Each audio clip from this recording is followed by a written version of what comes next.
Singen. Ja, Bilge, kannst du hören? Nein? Soundcheck, Soundcheck. Ist das der Clip, der auch auf der Website ist? Dann gehe ich auch mal drauf. Ich gehe auch mal drauf. Ja? Klappt jetzt? Okay. Sie dort draußen, die schon zuhören, Sie können uns einen riesigen Gefallen tun. Wenn Sie jetzt richtig kooperativ sein wollen, schreiben Sie nochmal irgendwas in den Chat. Egal was. Schreiben Sie Hallo. Schreiben Sie, ich kann dich hören. Das würde unglaublich helfen. Dann freuen sich die Kollegen und sind sehr beruhigt, dass wir etwas hören. Kleine Bitte, Kooperationsbitte, wenn Sie im Chat schon online sind, schreiben Sie doch einfach was.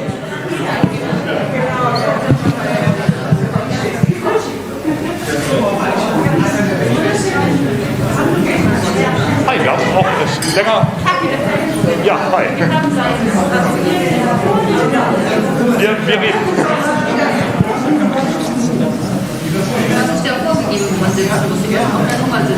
Ach, super. Danke, Wildrut. Danke, Wildrut. Ich bekomme eine, das ist ja super, ich bekomme eine WhatsApp geschickt, wir hören dich. Das ist ganz toll. Danke dir, Wildrut.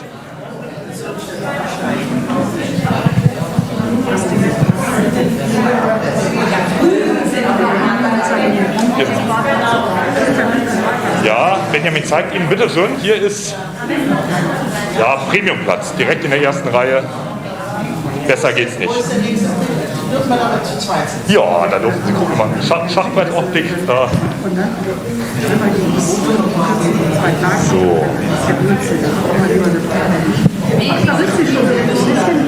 So, ich platziere mal mit. Ist nicht der beste Platz, aber da gäbe es noch.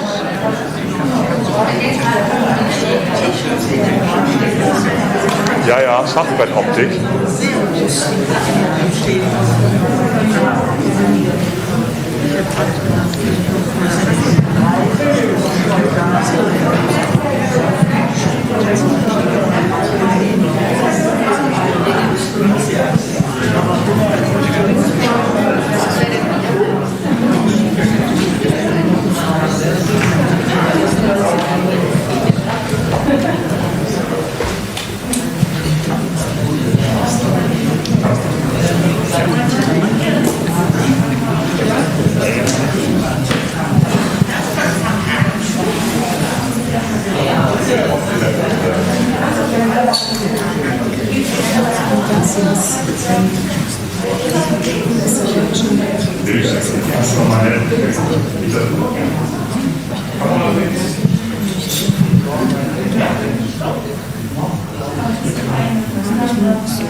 Ja,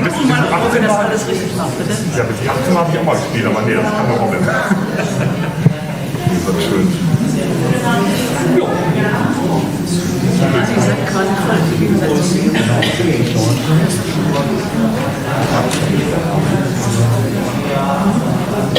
Wahnsinn, das hat jetzt gefehlt. Kappa? Soll ich loslegen? Hallo allerseits draußen per Stream. 2 Minütchen, wir fangen gleich an.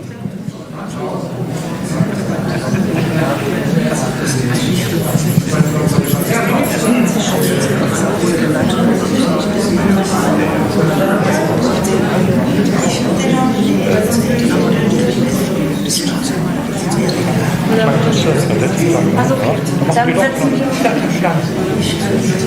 Du musst noch 2 Minuten warten. Das war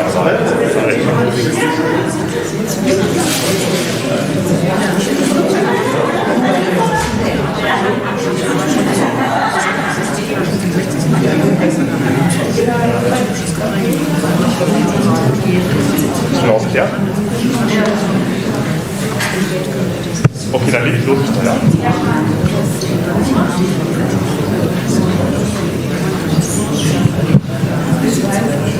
Good evening, everyone. Dear friends of America's North Rhine-Westphalia, literally near and far, at home via live stream, hello, and in person at Altes Pfandhaus. You can see that from home now, but we're actually in Corona conformity pretty full, which is great. America is back, America's North Rhine-Westphalia is back, and so is culture. It is our and my greatest pleasure and privilege to welcome you all to the musical release of the novel Piano Girl Playbook, Notes to a Musical on a Musical Life, with and by the one and only Robin Meloy Goldsby.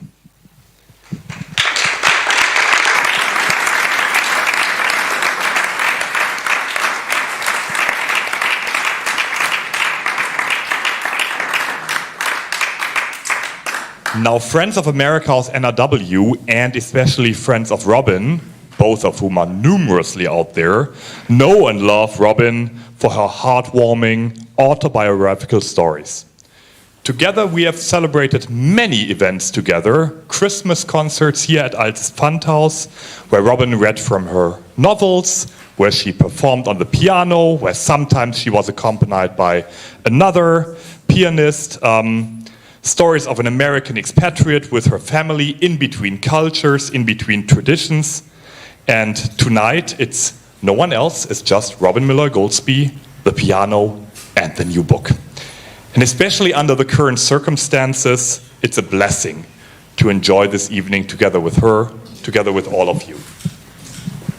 Now I have a feeling that most of you will know Robin, best-selling author of several novels, Steinway artist, cultural ambassador, frequent performer all around the world, be it at Excelsior Hotel Ernst here in Cologne or at the Buckingham Palace in front of His Royal Highness, the Prince of Wales.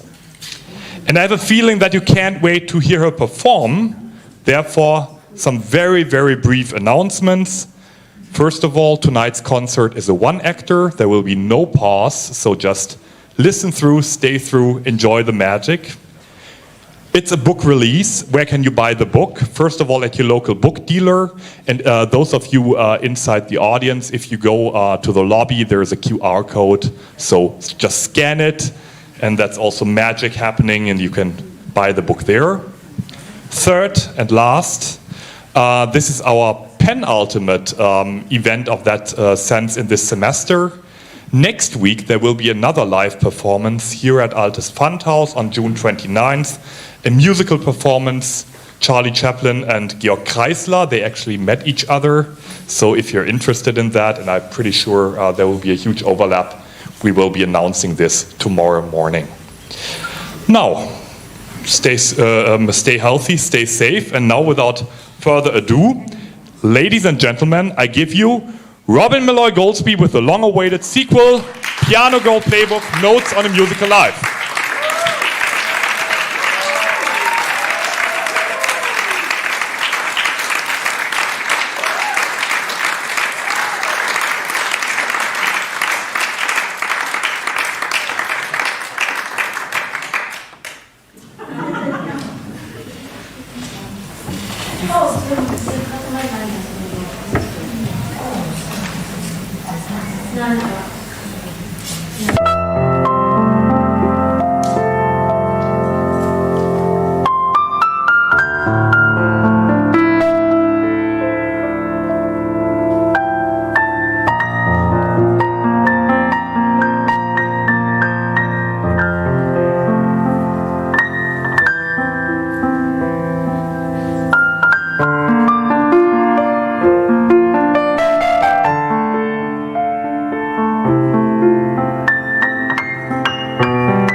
I'm back.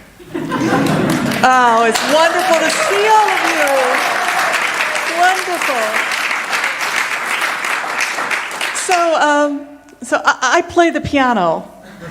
I'm over 60 and I lead a pretty respectable life, which is saying something considering my somewhat spotty history as a Chopin-playing stripper. But for decades, I've shaped my career by experiencing success and failure in real time in front of a live audience. A live audience. A live audience. Now, chances are a lot of people haven't heard of me. Although some of you might stream my music in your home without even knowing my name. Or perhaps you're old school and you still purchase and play CDs in your undigitized cars. But most of my fans right now are streamers, grabbing music from the internet and consuming playlists like salted pretzels from a bottomless bowl. These days, when there is not a pandemic going on, I play hundreds of solo piano jobs a year, probably an average of 4 times a week all year long. Now, if you compare that, it's a lot, right? If you compare that to my hyper gig years in New York City in the 80s, you might say I'm on Easy Street right now. Not to brag or anything, but I have played way more gigs and concerts than the Rolling Stones. Or more than Adonna, even during her busiest Material Girl years. For over 4 decades, I've been playing for lounge lizards, mobsters and moguls, lovely ladies who loved a lunch, jet-lagged, bedraggled global travelers, the up-and-coming and the down and out, princes and paupers, smooth talkers and potty mouths.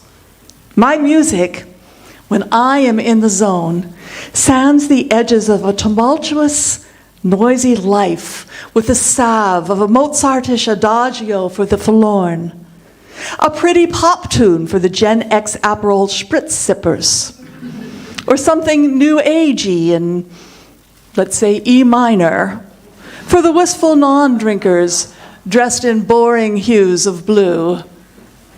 Look at all the lonely people. I'm constantly connecting to my listeners, face-to-face and heart-to-heart. I proudly represent career musicians who continue to perform live in the world's best hotels, seediest airport lounges, and piano rooms of every stripe. We are a rare but noble breed, the endangered species of the music industry, dedicated souls producing gentle music in a noisy world. Now, more than ever, we are needed, right? Live music offers something more than recorded music. It demands a human connection, nudges us forward, encourages our shared humanity, and forges new collective memories. Because live music relies on the synergy of audience and performer, it creates compassion on both sides. And that's what this book is all about, that connection. Regardless of the venue, my connection to the audience is everything. I've played ambient music in roadside dives from Pittsburgh, Pennsylvania to Waterbury, Connecticut.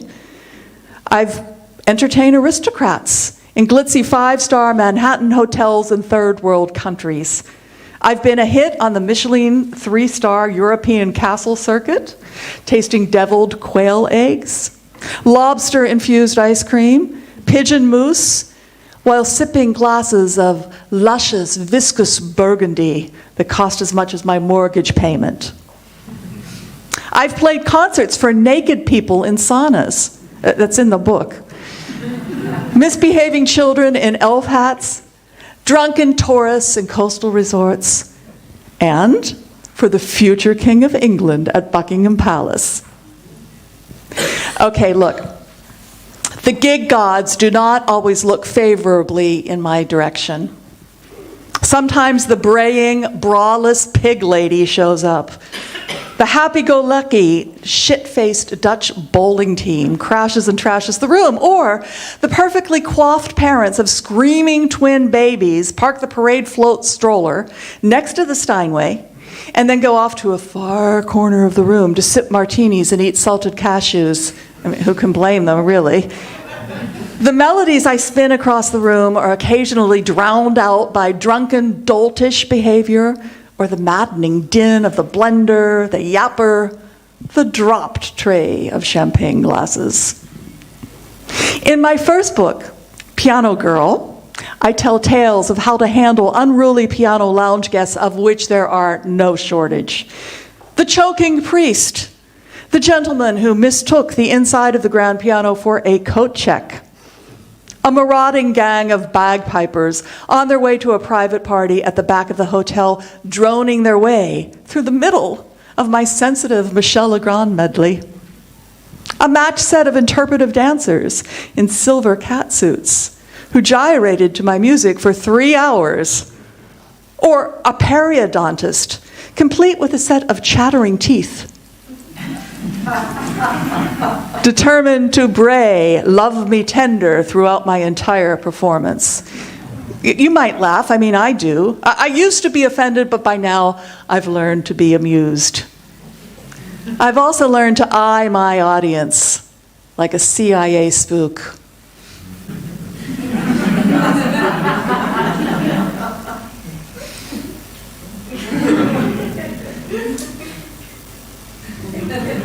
I got my eye on you.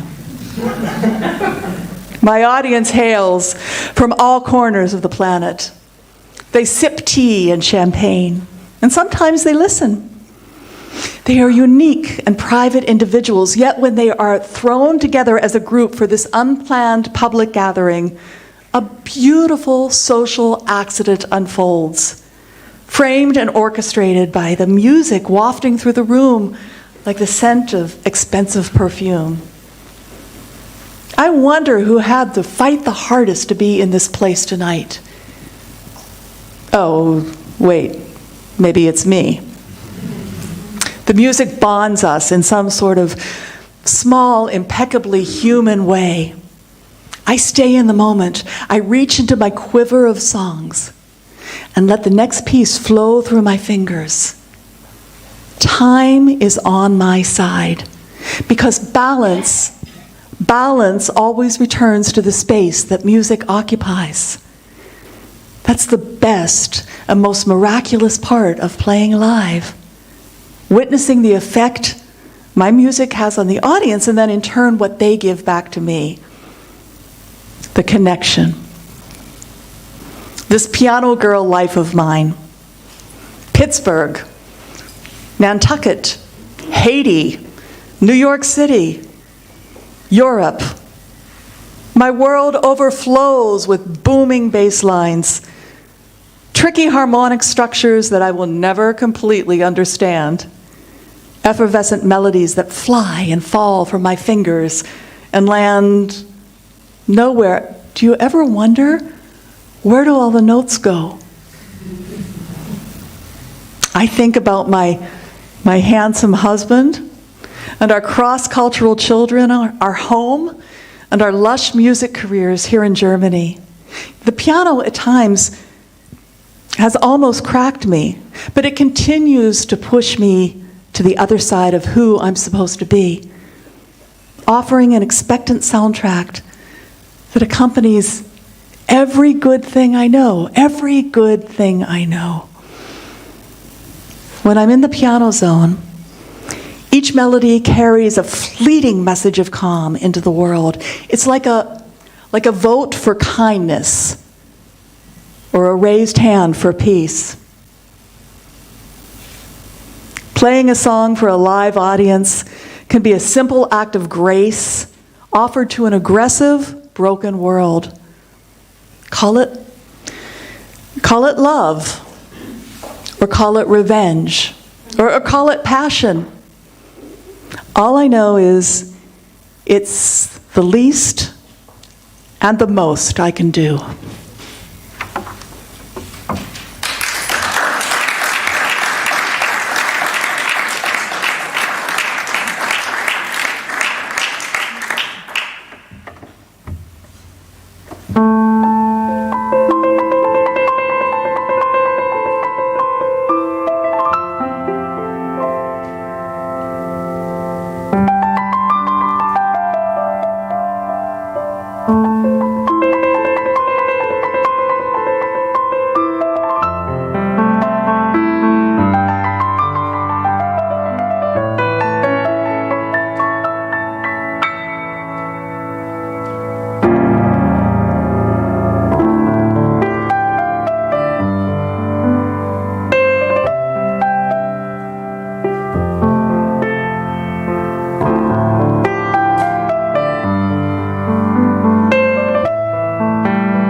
you.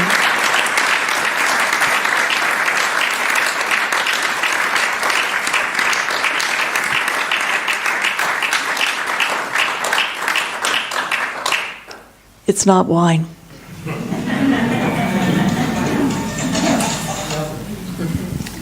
So, The Girl Who Curtsied Twice. London, November 23rd, 2017. The Prince is giving a ball. My daughter, Julia Goldsby, and I are headed to Buckingham Palace, where I will be playing dinner music tonight for His Royal Highness, the Prince of Wales, Prince Charles, and 250 of his guests as they celebrate the 20th anniversary of In Kind Direct, an organization that encourages corporate giving for social good. Now, the sister organization of In Kind Direct is In Natura, and it is run right here in Cologne by our very own Julian Cronin.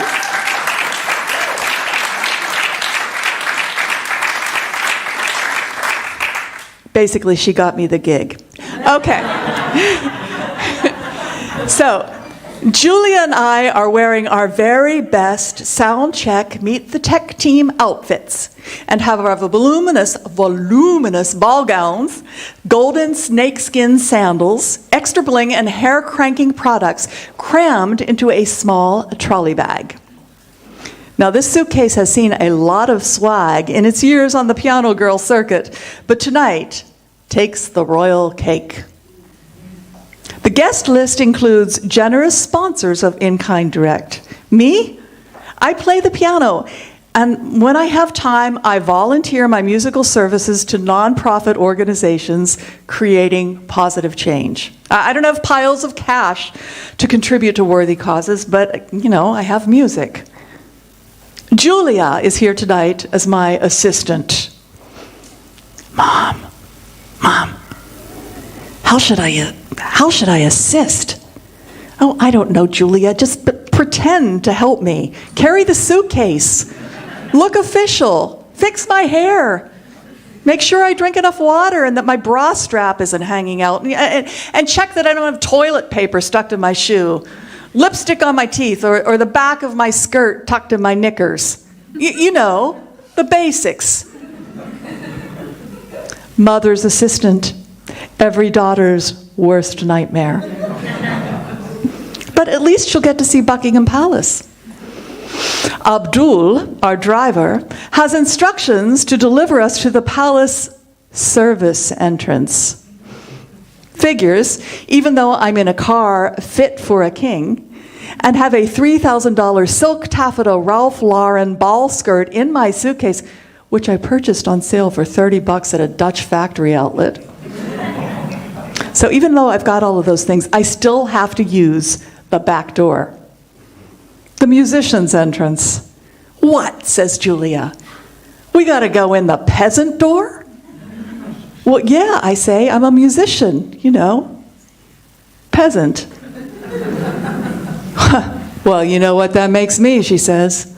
Peasant assistant. A jolly good evening to you, ladies. I suppose you're here for the gala. It can't be easy to conduct civilized chit-chat while you're holding a machine gun, but this guy has it down. They're very polite, these Londoners. Indeed we are, says Julia, using her official Madonna in London voice. This is Miss Robin Goldsby, pianist, and I am her executive assistant. We fork over our documents. Several police officers are suiting up in bulletproof vests as other guards search our bags.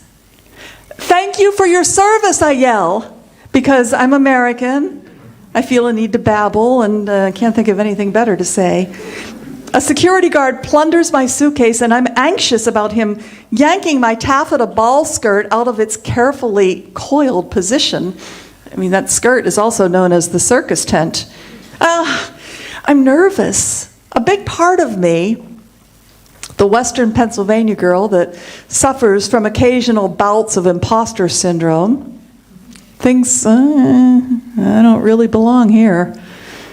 I've led a stylish life, but I am, after all, a woman of modest origins. With the assistance of a piano, a great music teacher, engaged parents, who are probably watching tonight, hi Mom and Dad, and a lot of grit, I've made my way from Pittsburgh to the palace. Go figure. We follow a handsome event planner named Crothers up a set of stairs. We pass a sparkling, state-of-the-art, enormous kitchen with scores of workers preparing for the evening's festivities.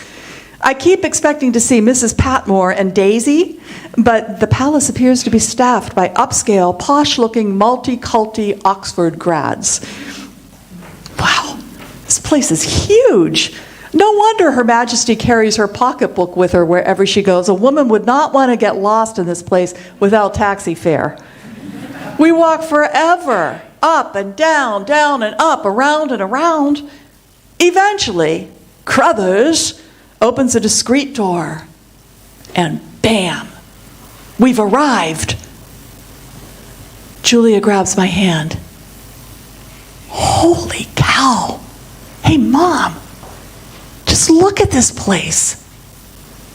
We coast into the gallery, a panoramic, portrait-filled corridor with mile-high ceilings, plush brocade sofas, and enormous polished chandeliers. I feel like we're walking into the muscular arms of someone else's history. I guess we are.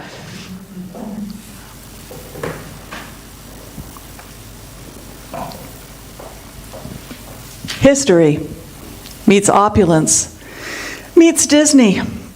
Well, says Julia, I guess maybe you should have brought that tiara after all. I actually own a tiara, but that's a different story. She joins me on stage. Hey, Mom, look. Look. Behind the stage, right next to the piano, is a throne. Oh my God, I say. Is that a real throne?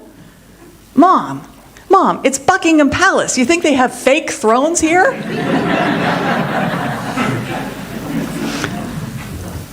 That's me on the right. Our porter escorts us down another long corridor and up an endless spiral staircase. We arrive at our suite. It's a palace bedroom to change clothes and collapse on a couple of overstuffed chairs. Well, look at this, Julia says. Royal catering has provided a large assortment of pre-event snacks and beverages. Julia turns on the television, and Her Majesty pops up on the screen next to a little text that says, "Welcome to our royal home."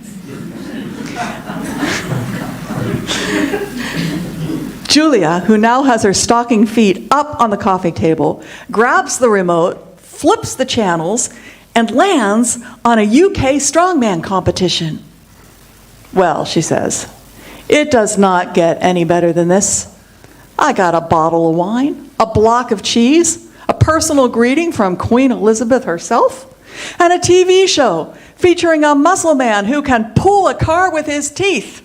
I mean, Mom, just look at this guy. He is so talented.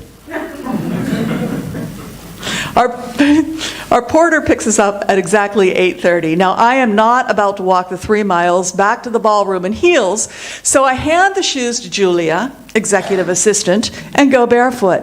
You know, I think barefoot in the palace has some really interesting rhymes, right? Palace has good rhymes. Let's see, chalice, malice, Dallas. Mom, pay attention. Hold up that skirt. No accidents, please. Phallus, I yell. What the hell, Mom, says Julia. We're in Buckingham Palace. We reach the ballroom. I put on my shoes, head to the stage, sit on the piano bench, and with Julia's help, I drape my skirt, big enough to qualify for its own postal code, to the side of the piano, so that the fabric pools on the floor. Basically, you know, I'm pretty chilled. The stage manager approaches. 5 minutes before we start, she says, I suggest you take this time for yourself and absorb the beauty in the history of this room. You don't work in a place like this every day, I'll say. The house lights dim and the stage lights come on. It's completely quiet. I look over my shoulder at the throne and down at my age-speckled hands. I will turn 60 in 3 days. When I was a kid, my sister, Badass Randy, used to drive me around Chatham Village on her tricycle. I balanced on the back while she pedaled. I pretended I was the queen, and I waved at my subjects, the royal oaks. A striped lounge chair on our front porch was my throne.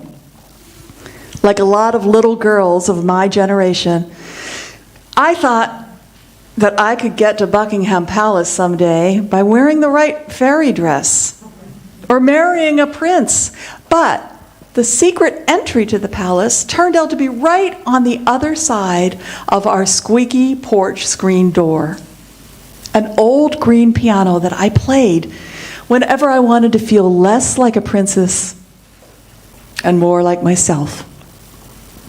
Music, wouldn't you know, can be a golden ticket to just about anywhere you want to go. You just have to keep showing up and doing what you love. It took me 50 years of coaxing reluctant sounds out of unforgiving keys, but for one shining hour, I'm here, Buckingham Palace. The candlelight in the ballroom reminds me of a star-splattered sky on a cloudless night. The guests arrive. I start to play. I hope I don't make the royal mistake. Musicians know that a gig is a gig is a gig. We play the way we play. I fall into my piano zone, and even though I'm playing solo, I'm not alone. The orchestra invisible has shown up, and everyone I love is here with me. They're squeezed into me, next to me, on the narrow royal piano bench, jostling for position as I play through my set list. Before I know it, the hour is up, and the stage manager signals me to stop. So I stand, soak up the applause, and take my royal diva Buckingham bow. Yeah. Julia meets me in the corridor and hugs me. "Excuse me, Mrs. Goldsby," says an official-looking man in one of those Downton Abbey butler valet suits. "Lovely music." "Why, thank you," I say. "His Royal Highness would like to meet you." Now, I'm tempted to say, "Get out of town," and slap him on the shoulder, but instead I say, "Oh, really?" "Indeed. Please wait here for further instructions." "Uh-oh," says Julia. "What the hell do you do when you meet the prince? I mean, are there rules?"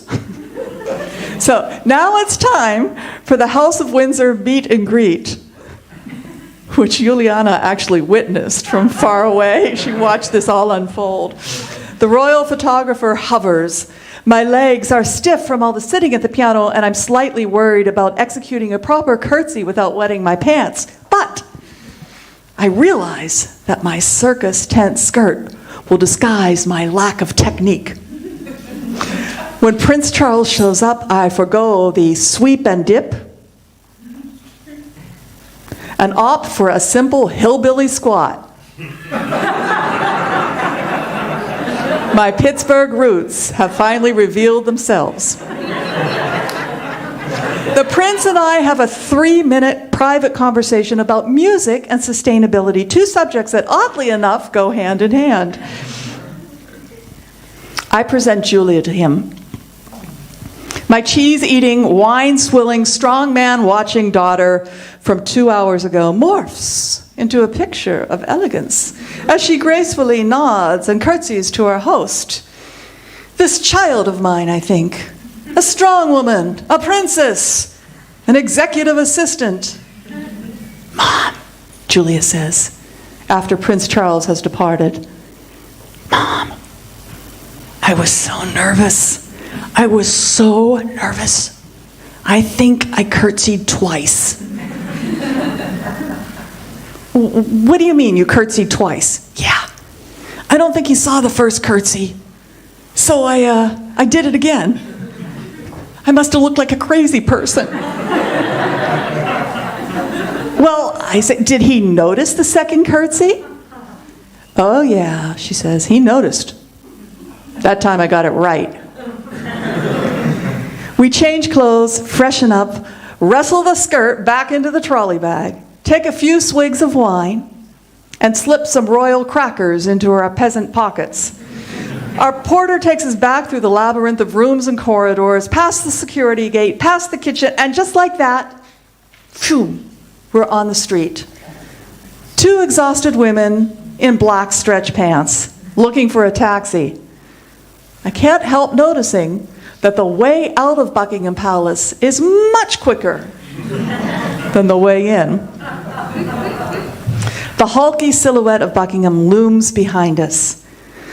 Well, Julia says, the golden coach has officially turned back into a pumpkin. Fine with me, I say, I like pumpkins.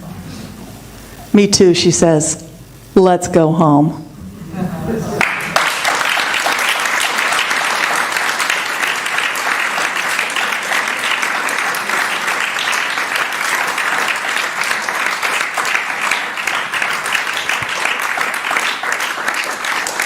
I want to point out to you right now, since we're talking about Julia, she was the illustrator for the book. She did the cover for the book and also these wonderful illustrations that you're seeing.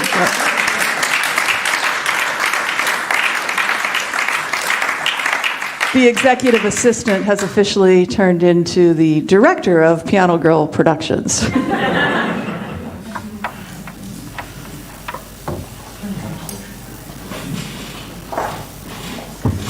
Okay.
How you doing?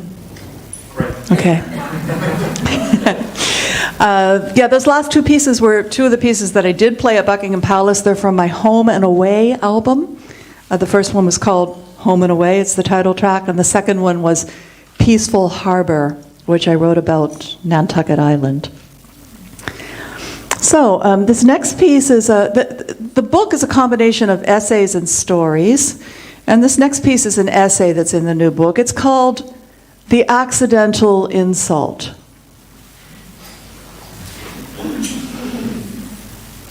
Every number you play is better than the next one. Huh. Your music is so perfect, I can hardly hear it. Huh. You have never sounded better. Thank you. Wait, what? Haha. It's the accidental insult, a comment that forces one to say thank you and consider homicide at the same time. Now, most of the musicians I know in this racket have developed thick skins for this sort of thing. Like it's not hard enough to smile and remember 3,000 tunes while playing for a chiropractor convention. We must also suffer the slings and arrows, the digs and dings of well-meaning, but idiotic customers. I once played a job at the Manhattan Marriott where members of my audience, attendees at a dental implant conference, had sets of dentures. In German, that's Gebiss. They had sets of dentures sitting on the cocktail tables next to their pina coladas. One of the dentists came over to the piano and said, "Honey, you are really good at this thing. This piano thing that you're doing, you're really good at it. My wife over there, she said you were wonderful. You know why? Because she could not hear a single note." I took a look around the room at all of those teeth and let it go. You know, Eleanor Roosevelt once said, "No one can make you feel inferior without your consent." In general, I agree. Right, it's a good sentiment. In general, I agree with Eleanor. Sometimes, though, these accidental insults are so brain-twisting that by the time I figure out the slur, the flinger of the barbed words has already left the lounge. A stout woman with water balloon breasts, green eyeshadow, and hair the size of Italy said this to me a month ago. "You have such a great sense of style. We have exactly the same taste. I love the way you dress." Sadly, she wore no bra, a metallic fringe sweater, leopard print pants, and a saucer hat with a stuffed pig strapped to the top of it. She leaned on the Steinway and said to me, "We could be twins." Miss Shantae sashayed away and left a trail of glitter in her wake. Or this classic. "I love how you play. Have you ever thought of doing this professionally?" I hear this type of accidental insult often, usually as I am sitting down to play the third set of my 15th job of the week. Now, to me, this is like asking the technician administering your colonoscopy, in German that's Darmspülung. It's like asking the colonoscopy technician if he has ever considered charging for his services. "Wow, Dr. Hosen." "Wow, Dr. Hosen, you're really talented with that nozzle. In fact, you are good enough to turn your hobby into a real job."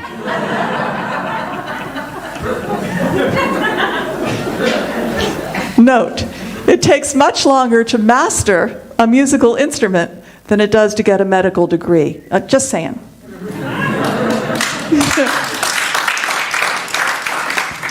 Although I love my doctors very much. Just last week, an aging rocker with smeared tattoos and saggy-assed pleather pants said to me, "Hey, baby, you're really a good piano player. Huh. So what do you do for a living?" This, I say, I do this. Wait, oh man, you mean somebody actually pays you? Far out. Now, at the time, I was sitting behind a grand piano in a 5-star hotel, wearing a black cocktail dress with bling at 3 in the afternoon, greeting each guest with a subtle smile and a sophisticated arpeggio. I mean, maybe I looked like a volunteer. A plush pianist version of the Walmart greeter. Now, this word professional comes up often in the accidental insult. Recently, a very lovely gentleman said this to me. "I heard Martha Argerich play last month at the Cologne Philharmonic Hall, but I sincerely like your music better, even though she was way more professional." Now, what do you do with that, right? Perhaps he meant her performance was more structured than my relaxed tinka-tinka style of soothing background piano. I mean, she was probably playing some turbo-tempo shoot-me-now Prokofiev or something. And as we all know, you have to be very professional to handle that. In the 80s, my bass player husband, right over there, John Goldsby, was called to substitute for another bassist at a Midtown concert in Manhattan. The introduction went like this. "Ladies and gentlemen, please give a warm round of applause for the wonderful bassist, John Goldsby. He's such a professional. He's always the guy we call when the real bass player can't make it." Bam.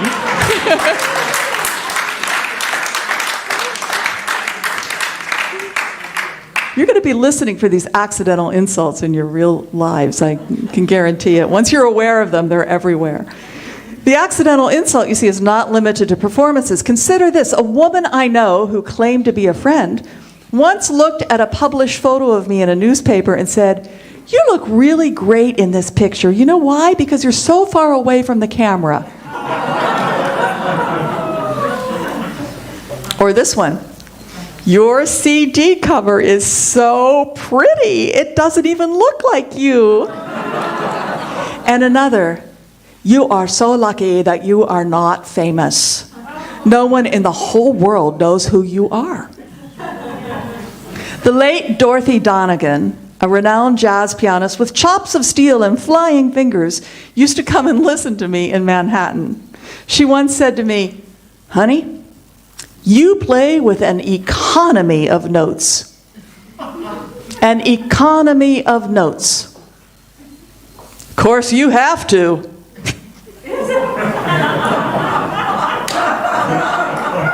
Now, Dorothy wore really big red satin underpants, bloomers actually. Don't ask me how I know this, but I do. I could tell you the story, but the jazz police might arrest me.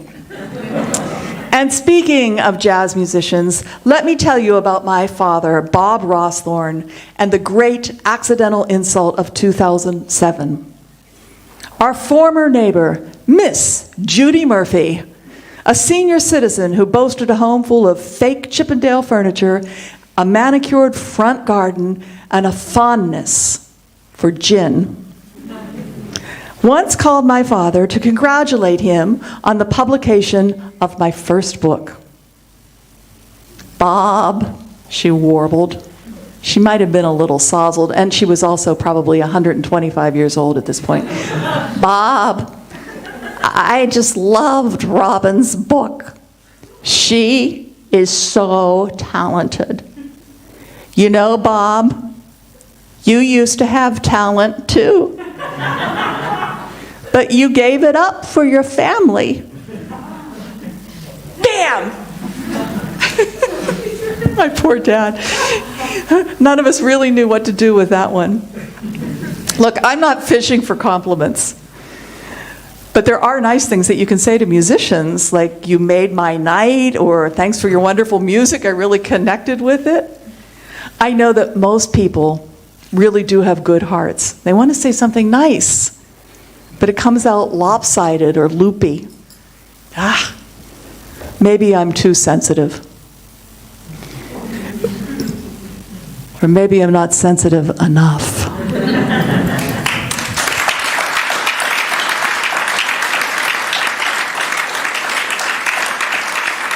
Thank you. This next little composition is called the Three Rivers Suite, and it traces the three rivers that have run through my life, starting in Pittsburgh, Pennsylvania with Allegheny. The second one is Hudson from New York City. And the third one is, what could it be? The third one. The Mosel, she said. The Rhine, yeah, for here in Cologne. Okay, here we go. Three Rivers Suite. Very good. You want a job as an assistant?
Dankeschön. Thank you. Okay, before we get to the last piece of the evening, I want to take care of some very important business here with thank yous. I first and foremost want to thank my publisher, Backbeat Books, for believing in this project, in particular John Cirillo, who's the head editor there, senior executive editor, and my personal editor, Mike Edison, who wrote the most wonderful foreword for the book. It's worth ordering the book just to read the foreword, actually. We started editing the book when the pandemic season 1 was going on a year ago. And we were a little bit paralyzed by the state of the world at that point, but Mike really encouraged me to finish strong and was a source of tremendous inspiration for me. So, Mike, if you're listening, thank you.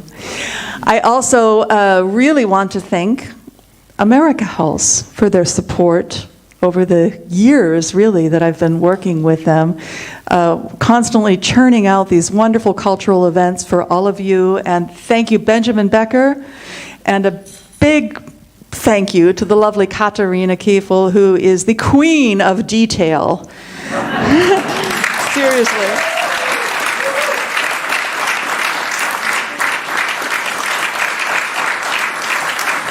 Thank you. Thank you, Benjamin. And you can order the book everywhere, you know, at your local bookstore, Amazon. I think you can even, well, I know, you can even get it at Walmart.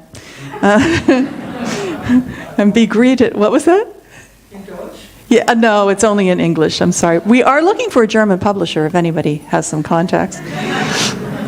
And then finally, I want to thank my wonderful family. Strongest guy I know, John Goldsby, my husband.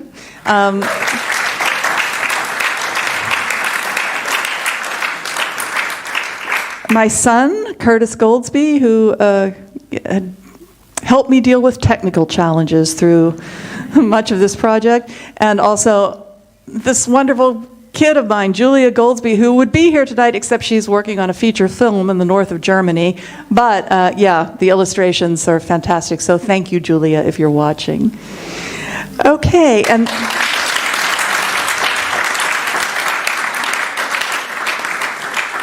that was my proud mother moment.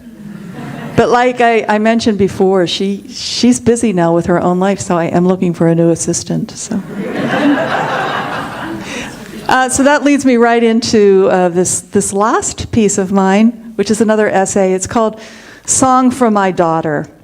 And I wrote this for her on her 21st birthday. And then I realized I was kind of writing it for myself, too, which is so often the case. So, Song for My Daughter. Life can be one long love song, a musical scrapbook of your greatest hits, a jumble of waltzes and nocturnes, hip-hop moments and two-part inventions that weave melodies in your head with harmonies in your heart. Life can also be one long dirge, a monotone drone without shape or nuance, a thin and reedy voice drifting over swampy waters in the 5 o'clock shadow of parched fields. Sad, sorry, soulless. Here's the good news. You are the composer. You're also the conductor, the maestra. At this point in your life, with teachers and parents and colleagues and friends all telling you what to do and where to go, you probably don't feel like you're in charge of anything. But you are, because you get to choose your life song. You, as a strong young woman, living with the comforts of the modern world, can pluck the best notes, the finest sounds from your musical garden. You can string the notes together any way you like. They can be cliché and smooth, a daisy chain of simplicity, or rough and raging, as thorny and complicated as the world around you. The notes, when linked together, will lead you somewhere or nowhere, far away or back home, to the hardened soil of foreign lands or the soft chairs of familiar rooms. All of these places will be safe, you see, because you own them. They will be part of your soundscape. Like generations of women before you, you will encounter swollen, oily people with grabby hands and bloated egos. You will walk into seemingly harmless situations, petal-strewn pastures that turn into minefields capable of shredding your confidence and obliterating your self-esteem. But here's what I say: when you are not treated well, speak up. Do not play the shame-blame game. Shout the name of the offender and move on. Let punctuated shrieks of anger and survival be part of your life soundtrack. Here comes Eleanor Roosevelt again. No one can make you feel inferior without your consent. Expect respect in every aspect of your life, because you are not a princess, you are a queen. Off with the metaphorical head of anyone who flunks the human dignity test. Move on. Can I say that often enough? No. Move on. I promise you this: good people do roam the earth, and you will meet them, and they will acknowledge and appreciate your wisdom and strength. Accept no less. Because you will succeed, you will fail, you will laugh and cry, you will fall in and out of love, you will stumble in the haze of romance, dance on the toes of an unsuspecting partner, and shield your tired eyes from loss and loneliness. You will study and work, and then study some more. You will have babies or not. You will learn to say yes. You will learn to say no. You will speak up, sit down, stand tall, stop short. You will figure out what you need. You'll decide what you want. You will learn to say goodbye. That's the hard one. When you are old, say 50 or so, you will shout, "This is my song." Some will sing along. Some will plead indifference. Others will think you're batshit crazy. But at this point in your life, and you can trust me on this, you won't care. You won't care. You'll just be proud to have a song worth singing. Is there any place better than where you are right now?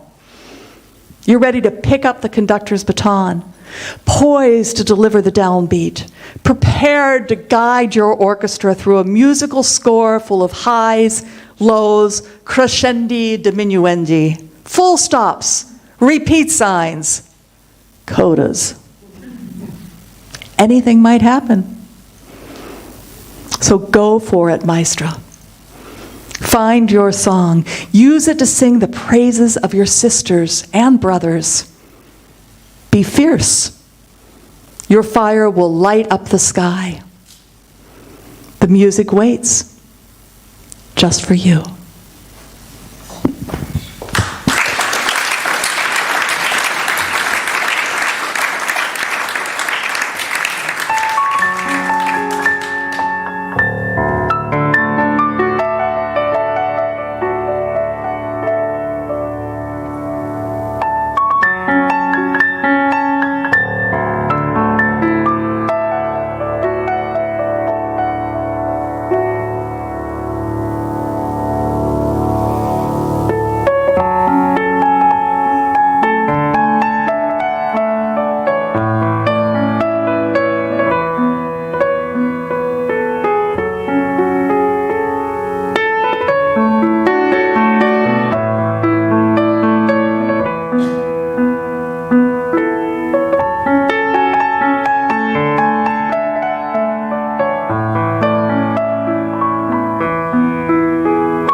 Love is everything. Thanks so much for being here.